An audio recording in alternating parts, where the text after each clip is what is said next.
Welcome to The Explainer. Today we're unpacking the truly fascinating journey of a rare Indian micro-handicraft. We're talking about a 400-year-old family secret that's so intricate and honestly so culturally significant, it's literally become a modern tool for high-level international relations. Now, if you're preparing for the UPSC exam, you're definitely going to want to grab your notepad for this one because we are turning this incredible story into a targeted study guide. We'll be focusing heavily on those core manufacturing techniques and really digging into the profound significance of geographical indication, or GI tags. Let's get right into it. So to really understand the scale of this art form, we've got to look at a very specific moment in June 2026. During an official state visit to Slovakia, the Indian Prime Minister presented Slovak President Peter Pellegrini with some handcrafted cufflinks.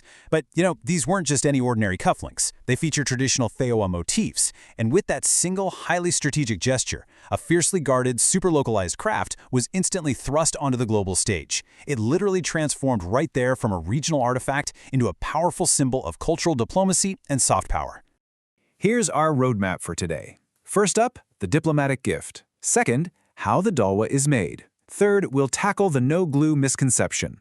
Fourth, why GI tags matter. And finally, global diplomacy and your UPSC focus. Okay, part 1. The diplomatic gift, a royal legacy. To truly grasp its value today, we have to time travel back to where the whole thing began in 1707. The term Thewa actually comes from the local Raj-Soni dialect, and it literally translates to setting or fixing. This incredible craft was invented during the Mughal era in the princely state of Pratapgarh, Rajasthan. The absolute pioneer here was an artisan named Nathulal Sonowal, and his work, it was so unparalleled in its delicacy that the local ruler, Maharawat Sumant Singh, extended royal patronage to him. He even bestowed the hereditary title of Raj-Soni, meaning royal goldsmiths, upon his family. Now here is where it gets intensely socio-cultural and kinda mind-blowing. For over 4 centuries, the Raj-Soni clan fiercely guarded the secret. The exact chemical and physical techniques were strictly passed down the male lineage from father to son. In fact, women of the household were traditionally excluded from the workshops. Why? Just to ensure the structural secrets never left the family unit through marriage. Moving on to part 2, how the weba is made, the magic trick of thermal fusion. All right, let's dive into the magic trick of thermal fusion. This is a highly labor-intensive process, and it's absolutely crucial for your core technical understanding for the UPSC. Plus, it can take over a month just to make a single authentic piece. Step 1 is prepping the gold foil. Pure 23-karat gold is manually beaten over and over until it forms this highly flexible, ultra-thin sheet. We're talking about 40-gauge thickness here. Then, in step 2, this foil is temporarily fixed to a wooden block that's coated in a specialized warm lacquer resin compound. This gives it the stable support it needs.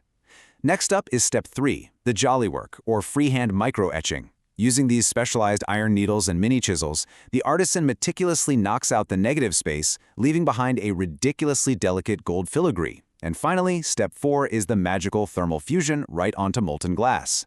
Right after that chali work, there's a highly delicate step called peeling. The artisan gently reheats the lac base so the carved gold sheet, which is locally known as Thewa kipati, can be peeled away cleanly. And they have to do this without distorting that incredible micro-design, which is just wild. Then comes the actual thermal fusion in a miniature furnace. The glass softens just enough to permanently encapsulate the edges of the gold foil. Finally, the piece undergoes encasement, or vada. This is where it's framed using silver or gold wires to form the structural boundary of the jewelry. The result of this entire exhausting process is a brilliant optical illusion. The finished artifact literally looks like the gold is floating, suspended, or deeply embedded within a glowing, translucent glass matrix. By using specially treated, highly refractive colored glass, you'll often see deep green, maroon, sapphire blue, or jet black. The technique creates maximum aesthetic density. But here's the genius part. It actually minimizes the volume of precious metal required. It is an absolute masterclass in both material science and artistry. That brings us to part 3, the no-glue misconception, authentic versus fake.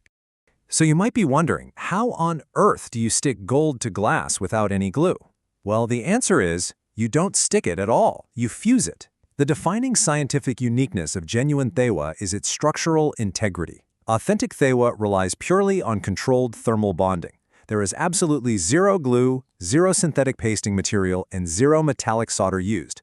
None. Meanwhile, cheap tourist counterfeits are flooding the market, and they use plastic bases, yellow paint, chemical gilding, and, you guessed it, glue.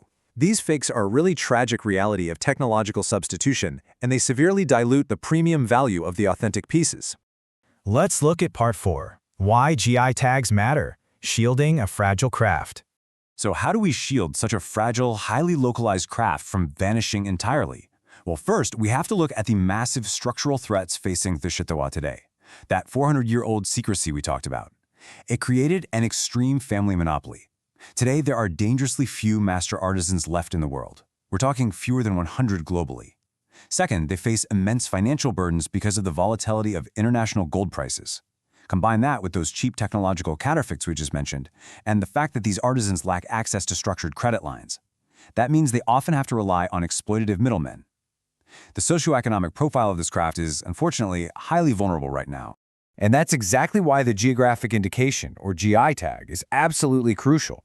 It was awarded to Thewa Art in 2014 under Class 14 for precious metals and jewelry.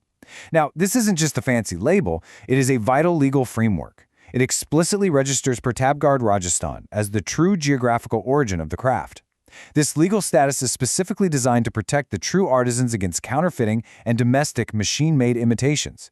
It's a huge step at attempting to preserve both their incredible heritage and their livelihood. Which leads us to our final section, Part 5, Global Diplomacy and UPSC Focus Beyond the Artifact. Zooming out a bit, this artifact perfectly illustrates some modern macroeconomic frameworks that are pure gold for your mains answers. Get it? Anyway, under GS Paper 2, the 2026 diplomatic gifting of those Thewa cufflinks represents a major shift toward cultural diplomacy and soft power. It projects India as a civilization state with these unbroken traditions of complex craftsmanship. Then, under GS Paper 3, this aligns perfectly with the Make in India and One District, One Product initiatives, converting rural handicraft clusters into self-sustaining economic engines. And crucially, regarding that GI tag we just discussed, your answer should definitely advocate for advanced IPR preservation. Think along the lines of blockchain-backed GI certification tracking to ensure the economic premium actually reaches the registered Pratapgarh artisans. Before we wrap up, let's do a quick checkpoint based directly on your study notes for prelims. Remember these key facts. The state of origin is strictly Rajasthan, specifically the Pratapgarh district. The materials are 23-karat gold in colored glass. Absolutely no glue, no solder. The GI tag was awarded in 2014, and the key family identity you need to know is the Raj-Sonis. Looking forward, your notes suggest some critical policy interventions to save the craft. A big one is democratizing the knowledge by breaking that strict patriarchal family monopoly. This could mean setting up state-sponsored training centers, maybe through institutions like NID or NIFT, to train new artisans outside of the clan. And that brings us to a really complex crossroads. Think about it. For 400 years, secrecy is exactly what preserved the uniqueness of the Marwar art. It kept it sacred within a single bloodline. But today, that exact same secrecy is its biggest structural threat, leaving fewer than 100 artisans to battle volatile gold prices and cheap fakes. As we've seen, GI tags and cultural diplomacy offer a really strong shield, but true survival might actually require democratizing the very knowledge the Raj-Sonis fought so hard to protect. So I'll leave you with this to ponder for your exams. Can a 400-year-old family secret adapt and survive the digital age? Or is the democratization of this knowledge the only way to prevent it from vanishing into history? Thanks so much for joining me on this explainer, and hey, keep studying smart.